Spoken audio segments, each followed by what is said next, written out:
Emily Carter had always imagined her wedding day as something magical, a soft blend of laughter, love, and the kind of calm joy she saw in movies. When she walked down the aisle toward Daniel Brooks, the man who had quietly become her world, she felt her heart beat faster, not from nervousness but from peace. The ceremony was small and warm, just family, close friends, and 100 fairy lights wrapped around the backyard oak tree. Emily's father gave her away, his hands trembling slightly as he whispered, "Your mother would be proud." That sentence lingered in her heart like a sweet ache. By evening, as the guests left one by one, the cool night air filled with the scent of roses and laughter. Emily held onto Daniel's arm as they waved goodbye, her dress brushing against the gravel path. The moon hung above them, quiet and watchful. The car ride home was filled with silence, not uncomfortable, but full of meaning.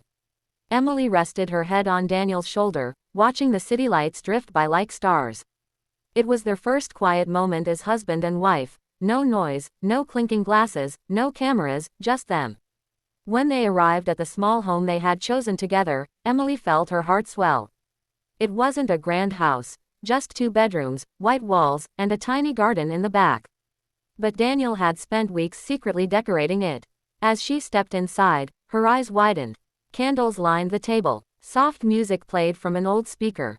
A dozen white roses sat in a glass vase, and above the bed hung a wooden frame with carved words, "Our beginning."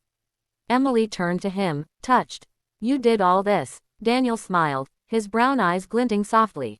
"I wanted you to feel at home, not as a guest, but as my heart." Tears welled up in Emily's eyes.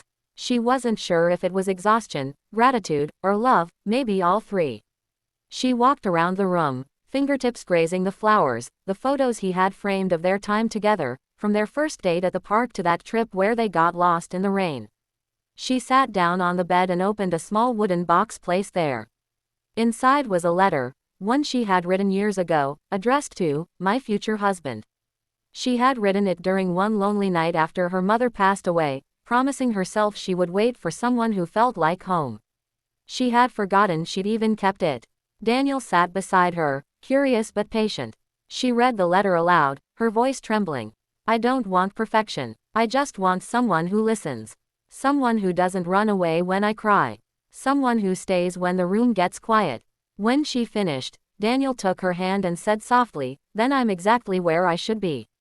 That night, they didn't dance or drink champagne. They talked. Hours slipped by as they shared stories from their childhoods, about Daniel's younger brother who once glued his shoes to the floor, about Emily's mother teaching her how to make cookies every Sunday. Every story built a bridge, not of romance, but of understanding. Emily realized love wasn't fireworks, it was warmth. It wasn't grand gestures, it was a steady heartbeat beside yours when the world gets quiet. At one point, Emily looked up and saw the clock read 2 a.m. "We're officially spending our wedding night talking about cookies," she said, laughing through tears. Daniel grinned. "That's how I know I married my best friend." She felt lighter than she had in years. The grief she'd carried for so long, the ache of losing her mother, the pressure of being perfect, began to fade into something gentler. Daniel didn't try to fix her, he simply stayed. Before falling asleep, Emily whispered, "I wish my mom could see this." Daniel brushed a tear from her cheek. "Maybe she can. Maybe she's the reason we found each other." The next morning, sunlight spilled through the curtains, painting their room in gold. Emily woke first, feeling a strange but beautiful calm. She looked at Daniel sleeping beside her, his hair messy, his hand still wrapped around hers. She smiled. For the first time in years, she felt safe.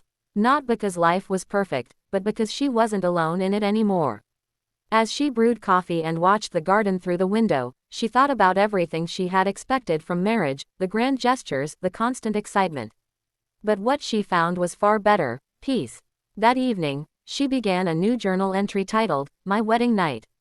But instead of writing about romance or perfection, she wrote about love in its simplest form, listening, patience, laughter, forgiveness. "Love," she wrote, "isn't about how the story begins.